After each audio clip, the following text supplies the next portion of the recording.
Welcome to another deep dive with us. Today, we're going to be looking at post-colonial theory and how it's used in discourse analysis. Okay. We've got some really interesting articles from the Discourse Analyzer AI Toolkit website. Cool. And they show how colonialism is still kind of imprinted in our language. Right. Even in like everyday stuff. Yeah, that's what's really interesting about these articles is that we're not just talking about like history books and stuff. We're talking about like the media, the stories we tell, policies, even like casual conversations. Exactly. Like these echoes of colonialism are just like baked into how we communicate. Yeah. And to like really get into it, these articles use discourse analysis, which is basically looking at how language makes meaning and like shapes who has power and who doesn't. Right, exactly. And it's like when you combine that with post-colonial theory, which looks at the impacts of colonial rule, you get this powerful way to see how those power structures from way back then are still affecting the language we use today. Totally.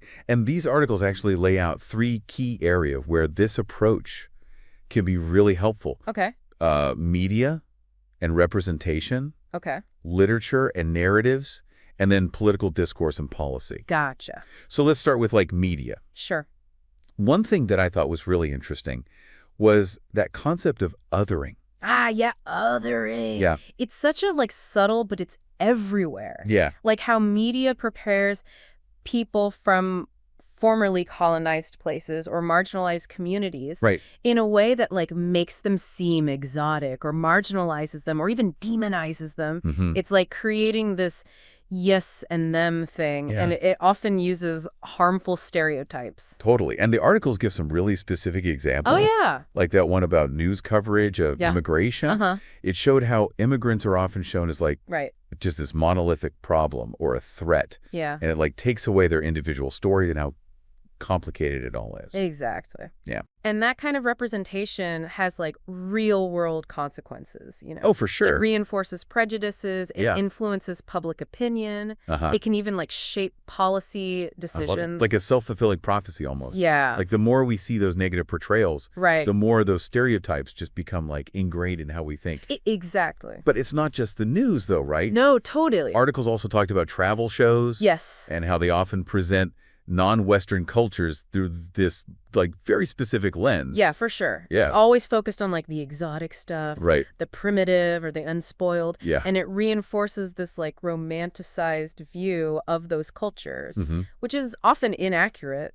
Totally. It's a way of keeping this idea of Western superiority going, even if they don't mean to. So we can't just like passively consume media. No. We have to be active viewers and listeners and readers and like question what we're being told. We need to be critical. Yeah. We need to ask ourselves, like, whose voices are we hearing? Whose perspectives are being left out? And what are the power dynamics going on underneath it all? Exactly. This kind of critical thinking is so important these days. Yeah. Especially with social media and all the information coming at us all the time. Right. Totally. Okay. So we talked about how media can perpetuate these colonial legacies. Right. What about literature? Okay. The articles go into some really interesting concepts here, like hybridity. Oh, yeah. Hybridity is so fascinating. It's about how cultures like interact and blend, especially in post-colonial places. Yeah. Post-colonial literature often explores this mixing of influences, creating these new and complex ways of expression and identity. And they use Chinua Achebe's Things Fall Apart as a great example. Oh, that's a good one. It's not just about challenging the colonial narrative. It's about how he does it. Yeah, exactly. He uses language to like reclaim the narrative. Showing how rich and complex Igbo society was before and during colonial rule. Yeah. It's a perfect example of counter-discourse, where the voices that were silenced are brought to the front. What really stood out to me was how Achebe uses proverbs and folk tales. Oh, wow. Like these traditional ways of storytelling to kind of like mess with the dominant Western narratives. Yeah, it's like he's taking back the power of language itself. Totally. Okay, so we've talked about media and literature. Okay. Now let's get into politics. All right. The articles point out that even in this world of policies and speeches, there are these subtle ways that colonial legacies can influence power. Right. And that's where this idea of neocolonialism comes in. It's the idea that even though like official colonial rule ended, a lot of former colonies are still dependent on their former colonizers. Economically and politically, yeah, for sure. The articles use the example of analyzing speeches by leaders from post-colonial countries. It's really interesting how they can be read on like multiple levels. Yeah. Like on the surface, it might seem like a normal political speech. Right. But when you look closer at the language and the context, you start to see these negotiations with global power. Yeah. They're in this tough spot where they're trying to be independent, but also acknowledging how colonial history still affects them. One article even said that some of these speeches use language that directly echoes or subverts the rhetoric of the former colonizers. It's like this subtle dance of power played out through language. Totally, and that's what makes this analysis so cool. Yeah. It shows how language can be used strategically to both challenge and reinforce those power structures. Fascinating. So even in something like political discourse, we can see how the stuff from colonialism is still shaping how we communicate and how power works. And it's not just about understanding the past, it's about seeing how it affects us now. Yeah. How it shapes what we think are policies and how we interact globally. It makes you wonder how much of our current political landscape is still influenced by this stuff, right? Absolutely. And that's where these case studies are so important. Yeah. They help us see these abstract ideas in action and how they actually play out in the real world. Totally. And speaking of case studies, I'm excited to dive into some specific examples. Yeah, let's do it. That's where we'll pick up in part 2, so stay tuned. Okay. Because we're going to explore how these ideas are put into practice, from analyzing historical texts to understanding how complicated contemporary media is. Sounds good. Welcome back. I'm really excited to get into these case studies. Yeah. Because this is where it all comes together. Right, where the theory meets the real world. Exactly. Like all those theoretical concepts we talked about in part 1. Yeah. We actually get to see them in action. I love it when that happens. Me too. And the articles we have from the Discourse Analyzer AI Toolkit website have some really cool examples. Okay. For starters, they talk about analyzing historical texts. Okay. Like colonial archives and documents. Oh, interesting. Yeah, because those archives are often filled with the voices of the people in power. Right, the ones who are writing the history books. Exactly. They were writing the narrative from their perspective. Makes sense. It's like those British colonial reports on governance in India that one article mentioned. Right. Like, they were clearly written with an agenda to justify colonial rule. Of course. And often portraying Indian society in this, like, super biased way. And that's where post-colonial theory and discourse analysis can really help us break those narratives apart. By using both of those lenses together, we can start to see how language was used to make colonial rule seem legitimate, to create specific stories about the colonized people. Right. And often to like silence or push aside any other perspectives. It's like those reports become more than just historical records. Yeah. They become these glimpses into how power worked back then. I see what you mean. Showing us the subtle ways that language was used to keep control and shape how people saw things. That's powerful stuff. Yeah, the articles also talked about counter-discourse analysis. Oh, yeah. Which I think is super interesting. Me too. It's about looking at how post-colonial scholars and writers have gone back and reinterpreted those historical texts. Right. Offering alternative perspectives that challenge that main colonial narrative. It's like reclaiming history, right? Exactly. Giving a voice to the people who were silenced or misrepresented. Totally. The article mentions some really impressive scholars. Oh, yeah. Like who? Like Thiong'o and Dipesh Chakrabarty. Oh, wow. Who are doing this important work of reinterpreting colonial narratives. That's amazing. Yeah, their work is so important because it shows us that we can't just accept those colonial narratives at face value. We need to dig deeper, question those assumptions, and look for those alternative voices and perspectives that were hidden or dismissed. It reminds me of that quote by Edward Said. Oh, yeah. Who's considered one of the founders of post-colonial theory. Right. He said, narratives are never neutral. That's a good one. It's like this reminder that history is always told from a specific point of view. Yeah.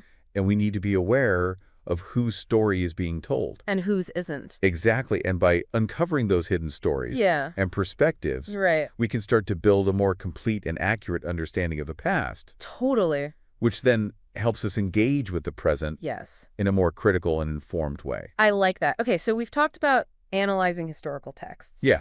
What about contemporary media and popular culture? Right. That's where this gets really relevant. And totally. I feel like that's where this analysis becomes super relevant. For sure. To like our everyday lives. Media and popular culture are everywhere. Yeah. They're constantly shaping how we see the world, our values, even our identities. So it's super important to analyze them with a critical eye. Right. Using the tools we've been talking about. Exactly. The articles had this really interesting section on Bollywood films. Okay. Which is such a huge global industry. It is. It was fascinating to see how they applied this lens to analyze how Bollywood films deal with themes of Indian identity in a post-colonial context. Yeah, it's a perfect example because Bollywood films often deal with this complex mix of tradition and modernity, Western influences and Indian values, national identity and regional identities. And all of that is tied up with the legacy of colonialism. One article even pointed out that the choice of language in Bollywood films, like whether they use Hindi English or mix, can reflect those post-colonial power dynamics. I can see that and how they use those languages, the accents, the slang. All of that can tell you a lot about the characters. Their social status, their aspirations, their relationship to Indian and Western culture. The articles also talked about Western advertising. Interesting. And how even something as simple as a billboard or a commercial can be analyzed through this post-colonial lens. Because advertising is about selling us more than just products, right? It's selling ideas, values, aspirations. Totally. And those messages are often wrapped up in images and language that draw on these deeply ingrained assumptions and stereotypes. That we don't even realize are there half the time. They gave the example of ads that use exotic imagery or stereotypes to sell things, often playing on those same ideas of otherness and exoticism. It's about recognizing how those colonial legacies can show up in these seemingly harmless ways, and how those images and narratives can reinforce certain power dynamics and contribute to the marginalization of certain cultures. It's like a reminder that we need to be critical consumers of media, questioning those messages and being aware of how they might be reinforcing harmful stereotypes. Or those colonial power structures. Absolutely. So it's not just about being critical of the media we consume. It's also about how we can use these platforms to challenge those dominant narratives and amplify the voices of those who are marginalized. And that brings us to the final category of case studies. Okay. The articles highlighted voices from the margins. It's about looking at how those who have been historically marginalized by colonialism are using language and discourse to resist, reclaim their identities, and challenge those dominant narratives. They gave a powerful example. Oh, yeah. What was it? The hashtag #decolonizyourfeed movement on social media. Oh, yeah. It's so amazing to see how people are using these platforms to raise awareness, share their stories, and create a space for counter-discourse. Social media has become this vital tool for people who have historically been silenced or misrepresented. It lets them connect with each other, build communities, and challenge those dominant narratives that have so often excluded them. The articles also talked about how street art in marginalized communities can be this powerful form of resistance and self-expression. It's like taking back public space. And using art to tell your own story. On your own terms. In your own way, It's a beautiful form of counter-discourse that often challenges the narratives that have tried to erase or downplay the experiences of those communities. It's a reminder that resistance can take so many forms. From writing to visual art to social media movement. For sure. And speaking of diverse forms of resistance, one of the articles talked about the importance of analyzing the stories of refugees and migrants. Their stories are so often told a very specific angle, one that focuses on their vulnerability or their outsider status. But if we use this lens of post-colonial theory and discourse analysis, we can understand their experiences so much better, their resilience, their agency, and their complex relationships to their homelands and their new homes. It's about recognizing that everyone has a story. And those stories deserve to be heard. Absolutely. It's about shifting the focus from the people in power to those who have been pushed to the margins, listening to their voices, and recognizing the diversity and complexity of their experiences. These case studies really show us how versatile and powerful it is to combine post-colonial theory and discourse analysis. They show us how these tools can be applied to all sorts of texts and contexts, helping us see the subtle ways that those colonial legacies are still shaping our world. field. It's clear that these concepts aren't just theoretical. Right. They have real impactful implications for how we understand ourselves, each other, and the world around us. Absolutely. And as with any field of study, there are always critiques and limitations to think about. Right. It's a sign that the field is alive, that it's changing, that it's having these important conversations. And that's where we'll pick up in part 3. Okay, sounds good. We'll look at some of those criticisms, dive into the debates, and even look at some of the new and exciting directions this field is heading in. I'm looking forward to it. Welcome back to the final part of our deep dive into post-colonial theory and discourse analysis. Okay. We've covered so much. Yeah, it's been a lot. Like how colonialism is still shaping language power dynamics and our lives. It really is fascinating how those legacies persist. Totally. But as with anything, there are always criticisms and limitations to consider. Oh, for sure. And that's what we're going to dig into today. Interested to hear those. Yeah, it's important to remember that no theory is perfect or can explain everything. Right. And the fact that there are these criticisms and debates means that it's a dynamic field. Right, it's evolving. Yeah, exactly. It shows that scholars are constantly questioning things, refining methods, and pushing the boundaries. That's a good thing. Totally. So let's start with some of the criticisms of post-colonial theory itself. Okay. One thing that the articles brought up was that the theory sometimes focuses too much on the cultural aspects of colonialism and maybe not enough on the economic side. Yeah, that's a good point. Like cultural imperialism and the impact of colonial ideologies are super important. Absolutely. But we can't forget about the economic exploitation part. Right. And how those systems still affect former colonies. Totally. It's like we need to look at the whole picture. Like we need to understand those economic structures. Right. Things like trade policies, resource extraction, global capitalism, and how they're still creating those power imbalances and inequalities. Yeah, and those things are often rooted in those historical colonial relationships. Like culture and economics are totally intertwined. They are.